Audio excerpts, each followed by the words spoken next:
Hello everyone, this is grade 8 tutor and I'm the person of Hajimano Frederick. Today we are going to treat organizational behavior, the individual aspect which talks of what? Diversity.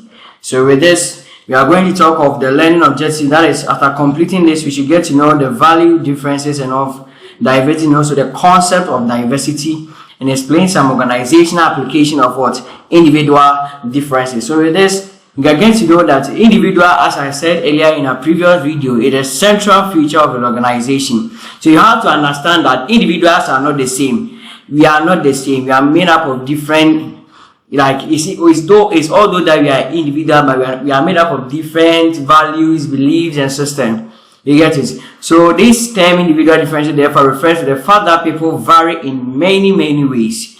So with diversity, you have to know that the introduction talks of what the changing population demographics, rights, gains made by human and other minorities have created organizations that are more and more heterogeneous.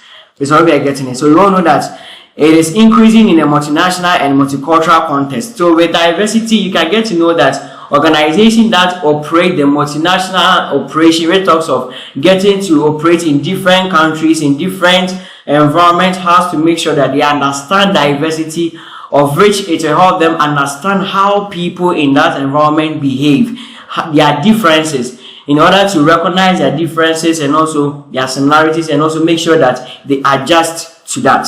So with this, we all know that the diverse workforce is a part of organizational life. That is, in organization, we have different people coming together inside the organization. So it's something that is part of the organization. That is the life of the organization. So with this, we have to know that diversity pertains the host of individual difference that make us unique and different from others. Diversity is synonymous with differences. That is, it encompasses both differences and similarities. So with the concept of diversity, it is bound up in what? In complexity. So we all know that diversity talks of what? Differences, but in a synonymous way, it doesn't talk of being it's different, but also the similarities. Why is it that although we are different, but some people are together, is some kind of similarities that some people would possess? Please hope we are getting this. So with this, we are going to define diversity in a number of ways. That is a host of individual differences that makes people different from and also similar to each other, and also the distribution of differences among the members of units with respect to the common attribute of what? X. So you can get to know that diversity does not only talk of what the differences in an organization, but also the similarities. So with this, we have the types of diversity, talking of the two-factor approaches. And with the two-factor approaches, you can get to know that the visible and non-visible differences approach. So with this, the visible differences are the race, the ethnic group, the age, the gender, the physical disability. So what you see, that's the visible differences. The differences that you can see will help you to identify the type of what diversity.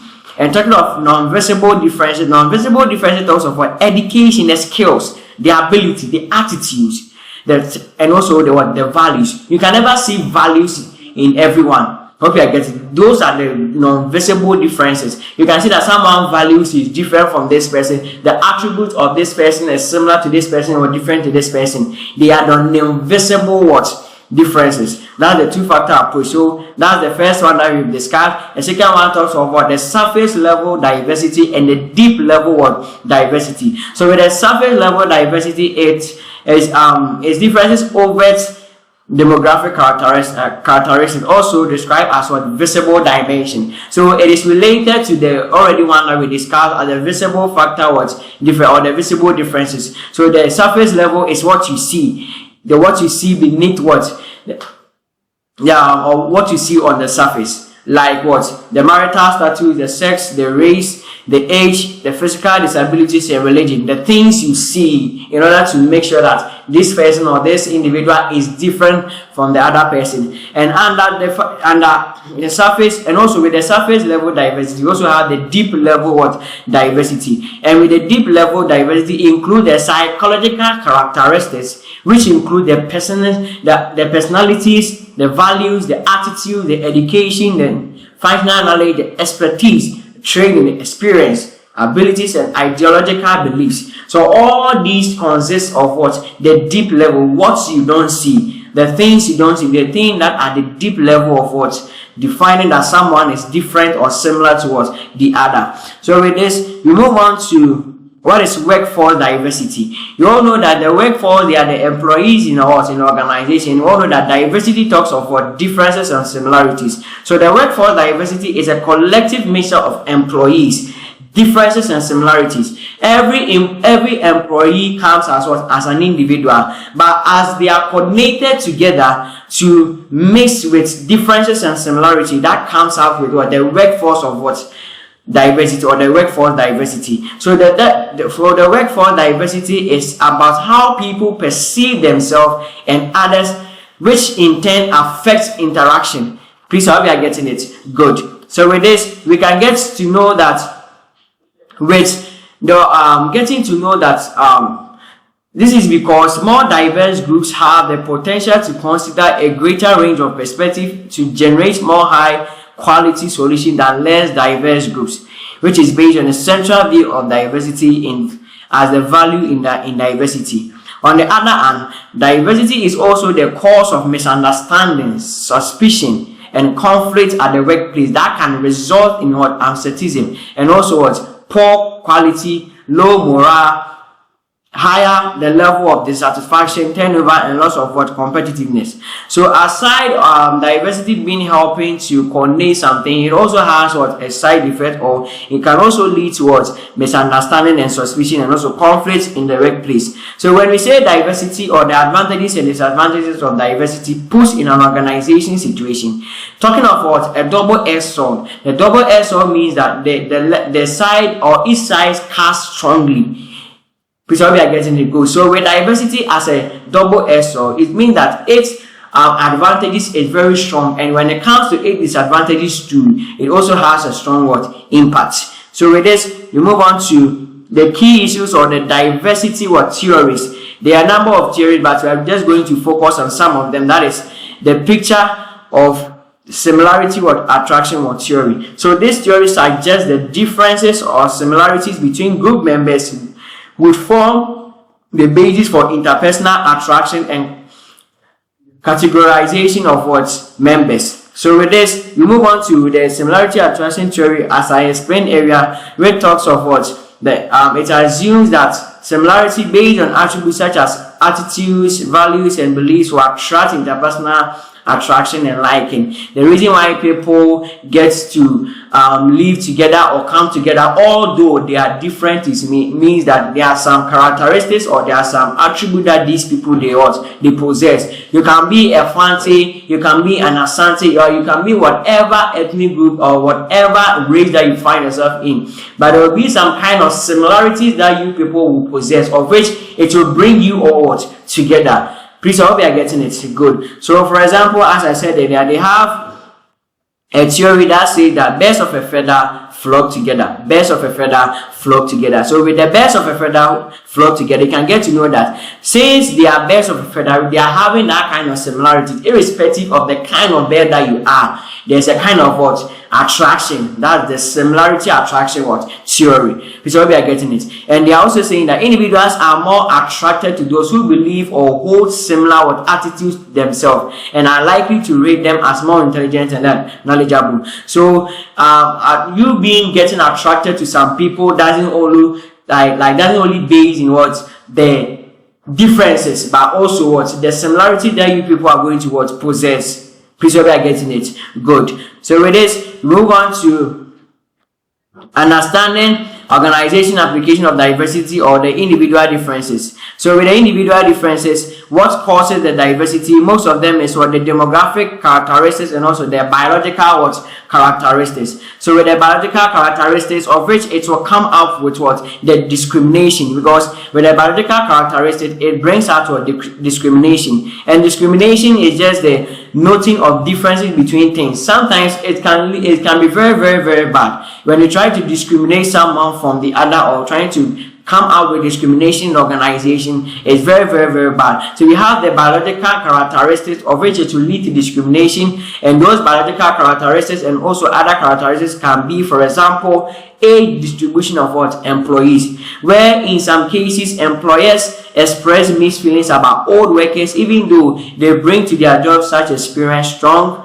work ethics, etc. So with this, you can see to it that most people are willing and ever to employ the youth more than what? The older people. Why? Because of the age. And with older people, they tend to find or to discriminate them that they don't have enough strength to what? To perform their work, although they have the experience. Because what we are getting is, so that talks about the age distribution of what? Employees. And then we move on to the gender distribution of employees, whereby the gender workforce, we talk of the males and the female, the gender roles affecting people what? Perception. Because with this, you can come out with a glass ceiling. With a glass ceiling, it talks of invisible barrier blocking human and also minority from top management positions. So here's the case that ladies are not supposed to occupy some big positions. You see, so they are being discriminated because of their gender, their sex. Please hope you are getting it. Good. So with this is how glass ceiling occur, whereby ladies or women are being what? Discriminated or are not allowed to what? Occupy top what? Positions in what? In the organization. This comes out with what? The glass ceiling. So with this, it can also lead to what? Glass escalator. So with the glass escalator, women continue to encounter glass escalator when men receive faster promotions in general and sometimes in many female-dominated occupations. Yeah, we are all witnessing that mostly promotion comes with what? The men. And with this, it is mostly occupying what? The position that the females or the ladies should be occupying. So this will lead out to what? The glass escalator. But with the glass ceiling is whereby ladies or women are not what? Allowed to occupy what? Big what? Positions in the organization. They always give it to what? To the men.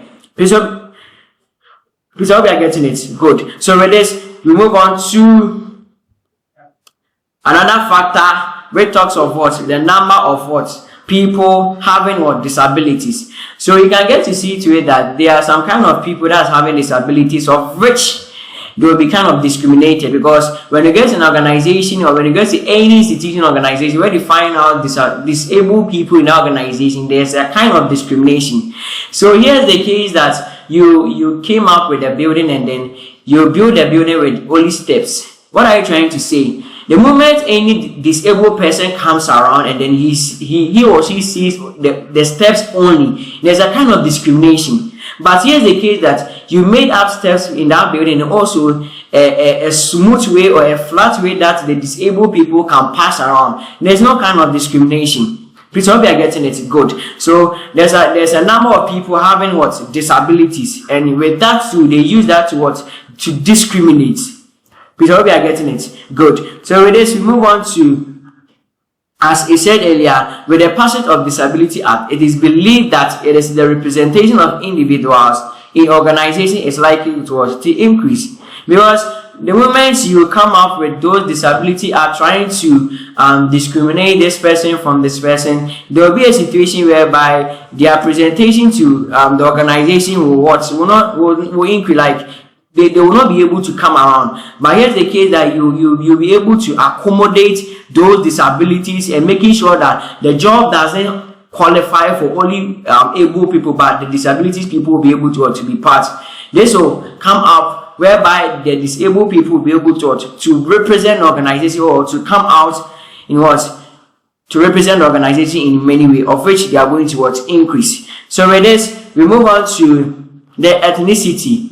There are two controversial issues whereby both employees and employers tend to avoid them because of political reasons and biological reasons. For example, it is estimated that there are 6 major ethnic groups in Ghana. It is believed that all groups are likely to share common ancestry. So the kind of diversity that we can use is what? The ethnicity or the race. The kind of race that this person finds himself, or the kind of race that this person finds himself to, can be used as for the application of diversity, because we have the blacks, we have the whites. So we can use these race to know the differences and what the similarities in what with each other. That's the ethnicity type. Because we are getting it. So, but they used to mostly avoid them because of political reason and also biological reason, because it is not possible that everyone should be black or everyone should be white.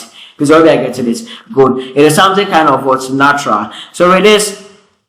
We can get to know that despite it is sometimes believed that when it comes to making decisions on HR practices such as employee selection, performance appraisal, and promotion, people favor either using their ethnicity or what race. And it's very, very true. When it comes to the process of selection, or when you get to an organization whereby they have to interview you, the moment someone gets to know that you are in his ethnicity or you are part of his race, here's the tendency that you have the high tendency to get the job that someone who is not in that race. And there's a kind of discrimination here.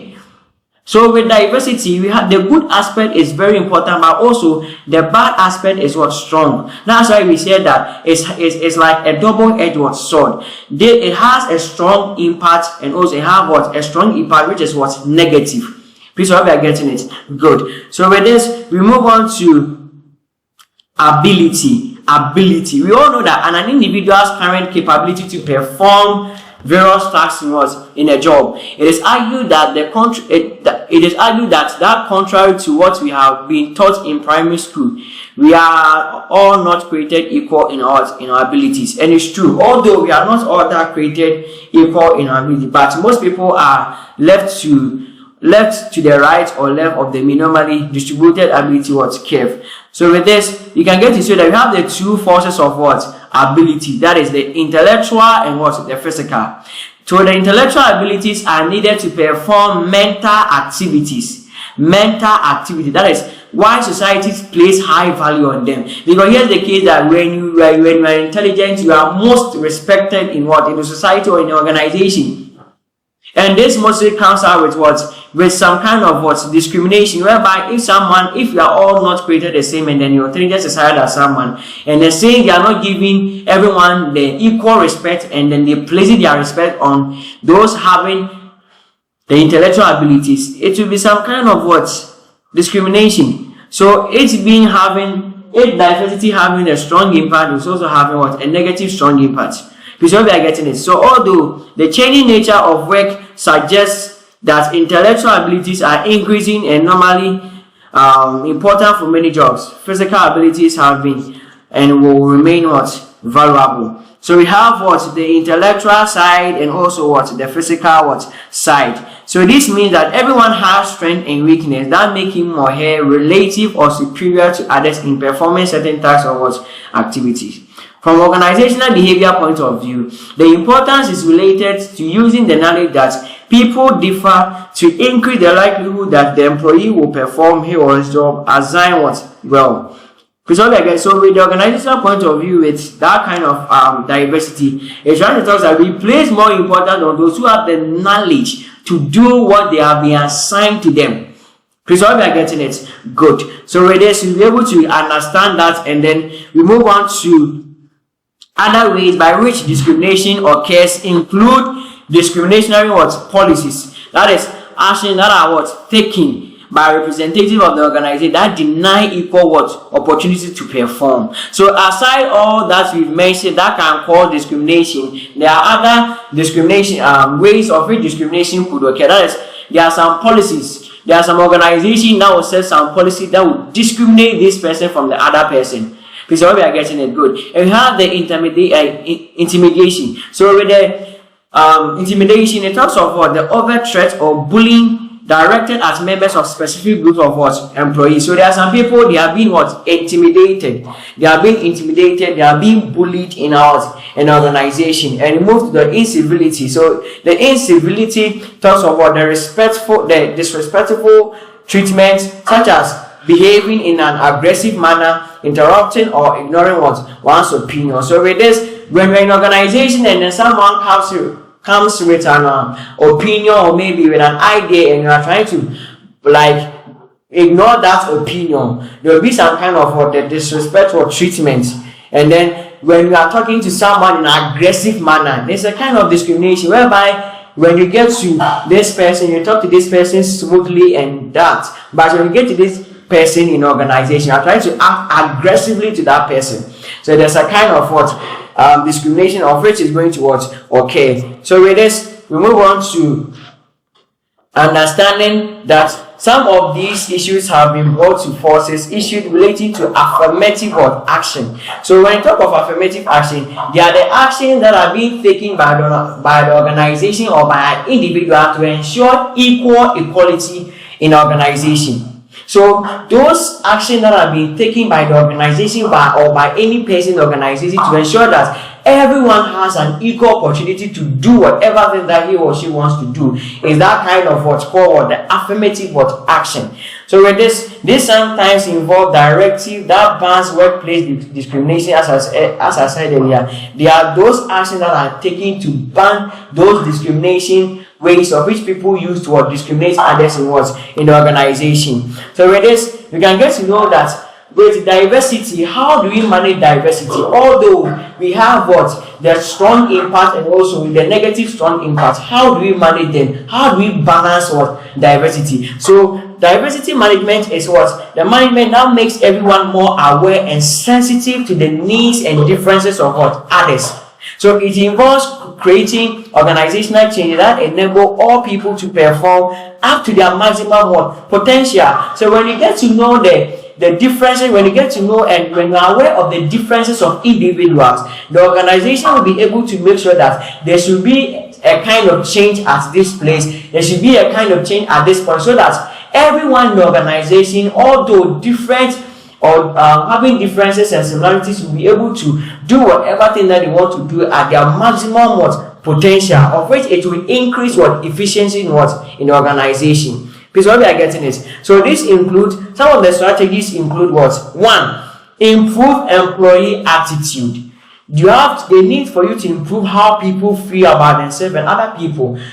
You have to improve it. You have to improve some attitude. There's some attitude that should be improved in the organization, whereby when you get to see that someone is doing something of which is helping the organization in your way, you have to improve that attitude. Try to encourage the person. Try to share emotional issues with the person. Try to encourage the person to do whatever thing that he is doing in the organization. And second one, that's the B. You have to increase creativity and innovation by encouraging teamwork and group. One thing about group and teamwork is that group and teamwork helps you in order to make sure that although we are different, but we are together as a group, we are together as a team, and whatever that we are doing as a team, we are going to coordinate together irrespective of your difference or your race or your ethnicity or whatever. So with this, you can use this to manage the negative the strong negative impact of diversity. Please, what we are getting is, so as I said earlier, diversity is like a strong edge. So we have the strong advantage and also we have a strong disadvantage. Please, what we are getting is good. So with this, we can get to understand with the next one, we talk of effective diversity programs. Like organizations are encouraged to develop more management practices and policies such as improve recruitment and selection and practices at all levels, including effective selection process that will improve the fit between employees and job requirements. So you have to make sure that there's a kind of diversity program so that everyone that comes from its perspective will be able to get a job to fit that person. Because what we are getting it. So once you are bringing that effective diversity programs, you'll be able to make sure that when this person is coming from this point of view, there will be some kind of recruitment or selection process that the person will go through, so that we will give him or her the job that will be able to help him or her to encourage that kind of diversity or that kind of ethnicity or that different that the person is having. Because what we are getting it good. So with this, you also can promote and transfer decisions affecting individuals in the organization should reflect employees' abilities. Also, we have to develop. There should be a development practices by focus on preparing diverse workforce for greater responsibility and also advancement. Please, hope you are getting it good. So with this, we move on to the next form of diversity management that talks about incorporate diversity training in management. teach management about legal framework, and encourage equal treatment for all people regardless of their demographic or characteristics. So you have to make sure that you take those managers in the organization, you train them, you establish them, you inculcate a certain kind of training in them, so that you'll be able to appreciate whatever or any kind of differences that they are going to approach.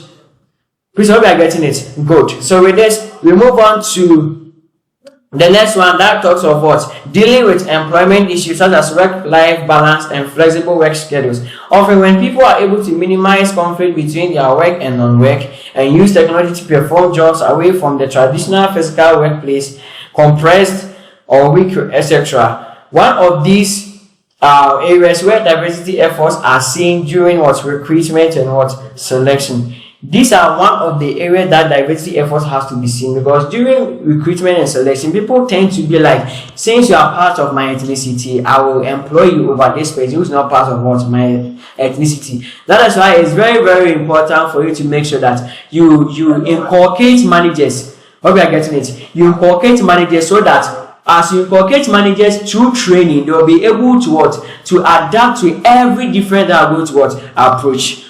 Please hope you are getting it. Good. So with this, we can get to know that there's a point or counterfeit what? Counterpoint. So with counterpoint, it says that employers should employ staff with presentation skills, example, personal grooming, than those with technical skills and experience. So it is making sure that organizational behavior in action. What do? You see, there's a certain kind of counterpoint whereby you employ people that are having presentation skills than those having technical skills in the organization. People that are able to like, as you employ people, you are trying to help the person to grow, personal grooming, personal growth. So I hope you are getting it. Good. So with this, we move on to diversity management. We say that valuing diversity is what's very, very, very what? Essential. And valuing diversity and it comprises or it emphasizes on what? The awareness, the recognition, the understanding and appreciation of human differences. It means not just not tolerating or accommodating all sorts of differences, but also supporting. So as you are accommodating or accepting differences, you have to also what? Support. So diversity is not all about accommodating or tolerating any kind of what? Difference, but also supporting and nurturing and utilizing those differences to the organization advantage. So although we might be different, we might have some similarities, but those similarities are not just that we are using the organization to, we are just tolerating. No, you don't have to just tolerate differences, but you have to nurture them. You have to utilize those differences so that you will use it at the organization at what? Advantage or competitive what? Advantage. So with this, it revolves around creating an environment in which everyone feels valued and accepted. So with diversity management, you can get to know that whilst you're trying to manage diversity, it creates an environment so that individuals with differences can cooperate or coordinate activities together. So although this might not be easy, but it helps to understand how people will think and feel, do in and around organization. So this brings us to the end of our lesson, and this will be a tutor. I'm the person of Organisational. See you in the other lesson. Thank you.